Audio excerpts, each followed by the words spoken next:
சூரிய பகவானே, நாங்கள்லாம் இருக்கிறது உன் கண்ணுக்கு தெரியுதா? நான் பேசுறது கேட்குதா? சொல்லுங்கள் ஸ்ரீ ரிஷி, நீங்கள் பேசுகிறது கேட்குது. என்ன திடீர்னு நம்ம பக்கம் வந்திருக்கீங்க? என்ன விஷயம்? இல்லை பகவானே, உங்கள் தாக்கம் ரொம்ப அதிகமாக இருக்குது. உங்கள் தாக்கத்தை கொஞ்சம் கம்மி பண்ண சொல்லி உங்ககிட்ட கேட்கலான் தான் வந்தோம். கொஞ்சம் கருணை காட்டுங்க கடவுளே, மக்கள்லாம் பாவம். என்ன ஸ்ரீ ரிஷி, மக்கள் பாவமா? மக்களால் நான் தான் பாவம். நீங்கள் பாவமா? என்ன சொல்கிறீங்க கடவுளே? ஆமாம் ஸ்ரீ ரிஷி, என் தாக்கம் அதிகமான காரணமே நீங்கள் தான். அப்புறம் என்கிட்ட வந்து தாக்கத்தை கொஞ்சம் குறைங்க, ஏதாவது கருணை காட்டுங்கன்னு சொன்னால் நான் என்ன பண்ணட்டும்? நீங்களே சொல்லுங்கள் பார்க்கலாம். நாங்கள் காரணம் அது எப்படி கடவுளே? அப்புறம் என்ன ஸ்ரீ ரிஷி, நாடு டெவலப்மெண்ட் ஆகட்டுன்ட்டு ரோட்டெல்லாம் விரிவுபடுத்துகிறீங்க, பெரிய பெரிய ரோட்டெல்லாம் போடுறீங்க, நல்ல விஷயந்தான்.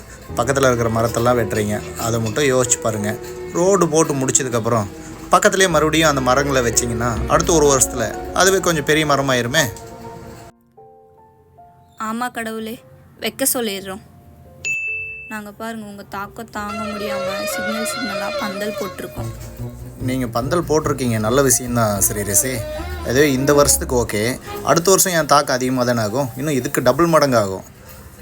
அதனால் நீங்கள் என்ன பண்ணுறீங்கன்னா, அந்த பந்தலுக்கு பக்கத்தில் ஒரு காலி இடம் ஏதாவது இருந்துச்சுன்னா பக்கத்துலேயே 2 மரத்தை வச்சு விட்ருங்க.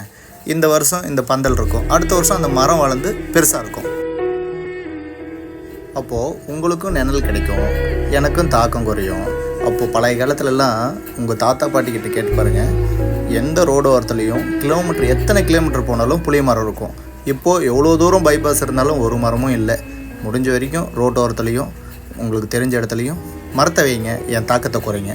என் தாக்கம் குறையிறதுக்கு காரணம் நீங்கள் மட்டும்தான். சாரி கடவுளே, முடிஞ்ச வரைக்கும் பண்ணுறோம். அது மட்டும் இல்லை ஸ்ரீ ரிஷி, சிமெண்ட்டால் ஒரு மரம் மாதிரி பொம்மையை செஞ்சு அது நடு ரோட்டில் வச்சு உங்களுக்கு மரம் தான் முக்கியம்னு சொல்லி ஒரு விழிப்புணர்வு பண்ணுறீங்க. அதே இடத்துல ஒரு மரத்தை வச்சிங்கன்னா அந்த மரத்தை சுற்றியும் எத்தனையோ பறவைகள் வந்து உட்காரும், எத்தனையோ இது இருக்கும். அதுக்கு பார்க்க மாட்டேங்கிறீங்க, பொம்மையை வைக்கிறீங்க. என்கிட்ட முறையிடுறதை விட்டு போட்டு முதல்ல போய் மரங்களை வளர்க்க ஆரம்பிங்க ஸ்ரீ ரிஷி. ஒரு ஆளுக்கு ஒரு மரம் வச்சிங்கனாலும் என் தாக்கம் தன்னால் குறையும், நீங்களும் டெவலப் ஆயிடுவீங்க. என்கிட்ட முறையிட வேண்டியதே தேவை இருக்காது. சரி, நீங்கள் எத்தனை மரங்க வச்சிங்க ஸ்ரீ ரிஷி? நாங்கள் ஒரு மரத்தையும் வைக்கல. ஓகே ஸ்ரீ ரிஷி, இனிமேலாவது நீங்கள் வைப்பீங்களா? ஓகே கடவுளே, இனிமேல் நாங்கள் இது சரி பண்ணி நாங்கள் மரத்தை வைக்கிறோம்.